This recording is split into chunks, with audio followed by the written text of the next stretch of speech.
మనమందరము గుర్తించవలసింది ఏంటంటే, నీ ఇల్లు ఇహలోక స్వర్గము. ఈ భూలోకంలో ఉన్నటువంటి అనేకమైనటువంటి వస్తువులలో మనందరికీ కూడా చాలా చాలా ప్రియమైనటువంటిది మనం నిర్మించుకున్నటువంటి ఇల్లు. ఆ ఇంటిని స్వర్గధామంగా మార్చుకోవాల్సినటువంటి బాధ్యత మనకున్నది అన్నటువంటి విషయాన్ని వాక్యం ద్వారా ప్రభు మనకు తెలియచేస్తూ ఉన్నాడు. ఇంట్లో ఒక వ్యక్తి అనారోగ్యానికి పాలయ్యారనుకోండి, ఆ ఇంట్లో ఉన్నటువంటి మిగిలిన వారందరూ కూడా ఏం చేస్తారండి? పరామర్శిస్తూ ఉంటారు. భక్తిపరులైతే ప్రార్థన చేస్తూ ఉంటారు. ఎక్కడి నుంచైనా తైలాలు తీసుకొచ్చుకుంటే ఆ తైలాలు పూస్తారు, లేకపోతే డాక్టర్ని పిలిపిస్తారు, అనేక విధాలుగా చికిత్స చేయించుకుంటారు. కాబట్టి భక్తి పరవశంతో కూడినటువంటి, భయభక్తులతో కూడినటువంటి ఇంటి వారందరూ కూడా ఆ ఇంటిని ఒక వైద్యశాలగా చూసుకుంటారు. ఆ క్షణంలో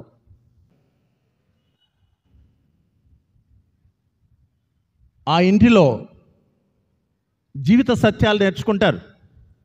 తల్లిదండ్రులు బిడ్డలకు నేర్పించటం, ఈ విధంగా చేస్తూ దాన్ని ఏం చేస్తారు? జీవిత సత్యాలు నేర్చుకుంటూ ఒక పాఠశాలగా మార్చుకుంటారు ఇంటిని. నీ ప్రవర్తన, నీ వ్యక్తిత్వము, నీ జీవిత విధానం నువ్వు ఎక్కడి నుంచి నేర్చుకుంటున్నావు? నీ కుటుంబం నుంచి నేర్చుకుంటున్నావు, తల్లిదండ్రుల నుంచి నేర్చుకుంటున్నావు. తల్లిదండ్రులు చూపించేటువంటి సన్మార్గంలో నడవడానికి ప్రయత్నించినప్పుడు మనం ఒక అద్భుతమైనటువంటి పాఠాలను మన యొక్క జీవితాలకు మనం అన్వయింపజేసుకుంటూ ఉంటాం. కాబట్టి నీ ఇల్లులో వైద్యశాల అవుతుంది, నీ యొక్క ఇల్లు మరొక సమయంలో పాఠశాల అవుతుంది, స్వర్గం అవుతుంది. ఆయనను నిత్యము కూడా నీ ఇంటిలో కొలుస్తూ ఉన్నప్పుడు, ప్రభుని నీ ఇంటిలో కూడా నువ్వు ప్రతిష్ఠించుకున్నప్పుడు అదేమవుతుంది? స్వర్గం అవుతుంది. అటువంటి ఆ యొక్క స్వర్గభూతమైనటువంటి ఇంటిలో, స్వర్గధామమైనటువంటి ఇంటిలో నేను ఎలా బ్రతకాలి, నేను ఎలా జీవించాలి, నేను ఎలా ఉండాలి అన్నటువంటి విషయాన్ని మనం అందరం కూడా కొద్దిసేపు ధ్యానిద్దాం. మీ అందరికి ఇల్లు ఉన్నాయి కదా, మనం అందరం ఇళ్ళలో ఉంటున్నాం. ఈ గృహం, ఈ ఇల్లు అంటే ఏంటి? కలిసి ఉంటాం ఆ ఇంట్లో, కలిసి తింటాం ఆ ఇంట్లో, కలిసి జీవిస్తూ ఉంటాం అదే ఇంట్లో. కొంతమంది 5గురు ఉండొచ్చు, కొన్ని చోట్ల ఇంకా కొన్ని చోట్ల ఎక్కువ మంది ఉండొచ్చు, లేకపోతే కొన్ని చోట్ల చాలా తక్కువ మంది ఉండొచ్చు. వీరందరూ కూడా ఆ ఇంట్లో ఏం పంచుకుంటారు? ప్రేమాప్యాయతలను పంచుకుంటూ ఉంటారు. ఈ ప్రేమాప్యాయతలను పంచుకుంటూ జీవించేటువంటి ఆ యొక్క చిన్న సమూహం, ఆ చిన్న సమూహాన్ని మనం ఏమని పిలుచుకుంటాం? ఇల్లు అని పిలుచుకుంటాం. ఇదంతా ఎక్కడ జరుగుతుంది? ఏ వీధిలోనో జరగదు. కలిసి ఉండటం, కలిసి తినటం, కలిసి జీవించటం, కలిసి ప్రేమాప్యాయతలను పంచుకోవటం, తగువులు ఆడుకున్నా సరే ఒకరినొకరు క్షమించుకోవడం, గొడవలు ఆడుకున్నా సరే, మనస్పర్ధలు వచ్చినా సరే, వాటన్నిటిని విభేదించినా సరే వాటినన్నింటినీ వదిలేసుకోవటం, మళ్ళా ఐక్యం అవ్వటం, ఇవన్నీ కూడా ఆ ఇంటిలోనే జరుగుతూ ఉంటాయి. మీ భార్యలతో, మీ భర్తలతో గొడవలాడలా? తప్పనిసరిగా ఆడుంటారు. అన్నీ అంగీకరిస్తారా? అంగీకరించరు. అన్ని విషయాలు అంగీకరిస్తారా? అంగీకరించరు. ఎంత ప్రమాణాలు చేసి, చేతిలో చేయి వేసి, ప్రభువు సన్నిధిలో, గురువుల సన్నిధిలో, ప్రజల సన్నిధిలో మాట ఇస్తూ ఉంటారు. కష్టంలో, సుఖంలో, సౌఖ్యంలో, సౌభాగ్యంలో, వ్యాధిలో కలిసి జీవిస్తామని చెప్పేసి ప్రమాణాలు చేసినప్పటికీ కూడా చిన్న చిన్న రోజుకోసారి గొడవాడేటువంటి వాళ్ళు కూడా ఉన్నారు. ప్రతి కుటుంబంలో కూడా ఈ యొక్క గొడవలు అనేటువంటివి వస్తూ ఉంటాయి. అయినప్పటికీ కూడా కలిసి ఉంటూ, కలిసి తింటూ, కలిసి జీవిస్తూ, ప్రేమాప్యాయతలను పంచుకుంటూ ఉండేటువంటి ఇంటిలో ఈయన కూడా ప్రతిష్ఠించుకున్నట్లయితే, ఈయనకు కూడా స్థానం ఇచ్చినట్లయితే, ఈయన మా మధ్య ఉన్నాడు, అదృశ్యంగా మా మధ్య ఉన్నాడు అన్నటువంటి తలంపుతో మనం బ్రతకగలిగితే అదే స్వర్గం అవుతుంది. మత్తయి శుభవార్త 18వ అధ్యాయం 20వ వాక్యం, ఏలన 2 లేక 3 నా పేరట కూడి ఉందురో అక్కడ నేను వారి మధ్య నేను ఉన్నాను అని. మరి ఇంట్లో 2 లేక 3 కూడి ఉంటారు, కలిసి ఉంటారు, కలిసి తింటారు, కలిసి జీవిస్తారు, కలిసి ప్రేమాప్యాయతలు పంచుకుంటారు, సంతోషానందాలను పంచుకుంటారు. ఇవన్నీ కూడా ఆ కుటుంబంలో జరుగుతూ ఉంటాయి. కాబట్టి ప్రభు ఏమంటున్నాడు? నేను వారి మధ్య తప్పనిసరిగా ఉంటాను అని చెప్పేసి తన యొక్క వాక్యం ద్వారా నుడుగుతూ ఉన్నాడు. మనమందరం కూడా ఆ ప్రభు మన మధ్యనే ఉన్నాడు, మనతోనే ఉన్నాడు, మన కొరకే ఉన్నాడు. మనల్ని దీవించడానికి, మనల్ని ఆశీర్వదించడానికి, మనల్ని స్వస్థపరచడానికి, మనల్ని ఫలింపచేయడానికి, మనం అధికంగా ఫలించడానికి ఆ ప్రభు మనకు తోడుగా ఉన్నాడు అన్నటువంటి సత్యాన్ని మనం నిత్యము కూడా గ్రహిస్తూనే ఉండాలి. ప్రియ సహోదరి సహోదరులారా, అయితే బైబిల్ గ్రంథంలో దుర్జనుని ఇల్లు, సజ్జనుని ఇల్లు అని చెప్పేసి 2 ఇళ్ళ గురించి చెప్తూ ఉన్నాయి కొన్ని వాక్యాలు. సామెతల గ్రంథంలో 3వ అధ్యాయము 33వ వాక్యం, అతడు దుష్టుల ఇళ్లను శపించి సత్పురుషుల గృహమును దీవించును అని చెప్తున్నాడు. చూడండి, ప్రభు ఎంత చక్కగా చెప్తున్నాడు. దుర్జనుల ఇళ్ళను ఏం చేస్తానంటున్నాడు? శపిస్తానంటున్నాడు. సజ్జనుల ఇళ్ళను ఏం చేస్తానంటున్నాడు? దీవిస్తానంటున్నాడు. మరి మనం అందరము కూడా సజ్జనులుగా ఉండి దీవించబడాలి. క్రైస్తవులుగా, కథోలికులుగా మనమందరము ఏం చేయాలి? సజ్జనులుగా ఉండి మనమందరము కూడా ఆయన చేత దీవించబడుతూ ఉండాలి. ఆ ప్రభు చెప్తున్నాడు ఆ యొక్క వాక్యం, నువ్వు దుర్జన జీవితం జీవించినట్లయితే నీవేం చేయబడతావు? శపింపబడతావు అని చెప్తూ ఉన్నాడు. అదే నీవు సజ్జనుడిగా జీవిస్తూ ఉన్నట్లయితే నీవు, నీ కుటుంబ సభ్యులు అందరూ కూడా ఏం చేయబడతారు?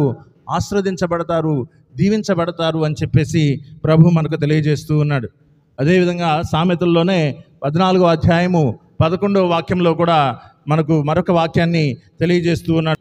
దుష్టుని ఇల్లు కూల్చివేయబడును, సజ్జనుని ఇల్లు దృఢముగా నుండును. దుర్జన జీవితం జీవిస్తే ఆ ఇల్లు కూల్చివేయబడుతుంది. కూల్చివేయబడటం అంటే నీవు సిమెంటు లేదా ఇటుకలతో కట్టినటువంటి ఇల్లు కూల్చివేయబడటం కాదు అక్కడ అర్థం.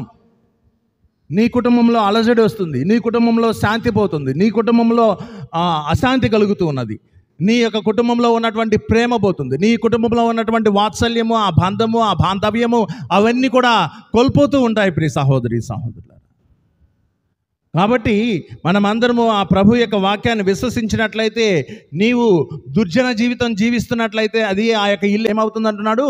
కూల్చివేయబడుతుంది. అదే సజ్జనుడిగా అయినట్లయితే అది దృఢముగా ఎంచబడుతుంది లేదా దృఢముగా నిలుస్తుంది అని చెప్పేసి ఆ ప్రభు తన యొక్క వాక్యం ద్వారా తెలియజేస్తూ ఉన్నాడు. డబ్బుంటే ఎంత సుందరమైనటువంటి ఇల్లైనా కట్టుకోవచ్చు. డబ్బుంటే ఒక అంతస్తు ఏంటి, 4-5 అంతస్తులైనా నువ్వు కట్టుకోవచ్చు. కానీ ఆ ఇల్లు దుర్జన స్వభావంతో ఉన్నట్లయితే ఎన్ని అంతస్తులు ఉన్నా సరే అది ఉపయోగం కానే కాదు. కానీ ఒక చక్కని పూరి గుడిసెలో ఉన్నటువంటి భార్యాభర్తలు, 2 పిల్లలు ఎంతో శాంతి సమాధానంతో ప్రేమతో జీవిస్తూ, దేవుణ్ణి కొలుచుకుంటూ, దేవుని ఆరాధిస్తూ, దేవుని యొక్క సన్నిధిని గ్రహిస్తూ, అదృశ్యుడిగా ఆ ప్రభు మా మధ్యనే, మాతోనే, మా కొరకే ఉన్నాడు అన్నటువంటి భావనతో జీవిస్తూ ఉన్నట్లయితే అది దుర్జన ఇల్లా, సజ్జనుని యొక్క ఇల్లా? సజ్జని యొక్క. కాబట్టి మనం కట్టేటువంటి ఇంటి గురించి కాదు జీవిస్తుంది ప్రభు ఇక్కడ చెప్తున్నది. కట్టబడినటువంటి ఆ ఇంటిలో ఆయన ప్రతిష్ఠించుకో, ఆయన్ని ఏర్పరచుకో, ఆయన యొక్క సన్నిధిని గ్రహించు. నీవు నిత్యము ఈ పవిత్రమైనటువంటి ఆలయానికి రావు కదా, కాబట్టి నీ ఇంటినే ఒక ఆలయముగా మార్చుకో, నీ ఇంటినే ఒక ఆలయముగా మార్చుకోమని చెప్పేసి ఆ ప్రభు మనకు ఒక వాక్యం ద్వారా తెలియజేస్తూ ఉన్నాడు. కాబట్టి దేవుని యొక్క వాక్యం ప్రకారము లేదా దేవుని యొక్క బోధనల ప్రకారము, దేవుని యొక్క మాటల ప్రకారము నీవు నిర్మించుకున్నట్లయితే, లేదా నిర్మించడం అంటే కేవలం కట్టడం అనే కాదు, ఆ యొక్క కుటుంబ సభ్యులు జీవిస్తూ ఉన్నట్లయితే అది ఎల్లప్పుడూ కూడా నిలుస్తూనే ఉంటుంది, నిలబడుతుంది. లేకపోతే అది ఇసుక మీద కట్టినటువంటి ఇల్లులా పోలి ఉంటుందని చెప్పేసి ప్రభు మనకు మత్తయి శుభవార్తలో తెలియజేస్తూ ఉన్నాడు. 7వ అధ్యాయము 24-25 వాక్యం. నా బోధనలను ఆలించి పాటించు ప్రతివాడు రాతి పునాదిపై తన ఇల్లును కట్టుకున్న వారిని బుద్ధిమంతుణ్ణి పోలి ఉన్నాడు. ఆయన యొక్క బోధనలపై ఆధారపడమంటున్నాడు, అనగా ఆయన యొక్క మాటలపై ఆధారపడమంటున్నాడు. ఆయన బోధిస్తున్నటువంటి బోధనలపై మనలను ఆధారపడమంటున్నాడు. ఆ బోధనలపై మనం ఆధారపడి ఉన్నది ఇంటిని నిర్మించుకున్నట్లయితే అది తప్పనిసరిగా ఎలా ఉంటుందట? రాతి పునాదిపై కట్టినటువంటి బుద్ధిమంతుని యొక్క ఇంటిని పోలి ఉంటుంది అని చెప్పేసి ఆ ప్రభు మనకు తెలియజేస్తూ ఉన్నాడు. ఆయన యొక్క బోధనలు ఏంటి? నీ వలె నీ పొరుగువాడిని ప్రేమించు, నిన్ను నీవు ప్రేమించుకున్నట్లే నీ పొరుగువాడిని ప్రేమించు. అదేవిధంగా కష్టంలో ఉన్నటువంటి వారిని, బాధల్లో ఉన్నటువంటి వారిని, ఇబ్బందుల్లో ఉన్నటువంటి వారిని కావలసినటువంటి చేతన సహాయాన్ని అందించు. అది నీ కుటుంబ సభ్యులైనా బయట వాళ్ళైనా సరే.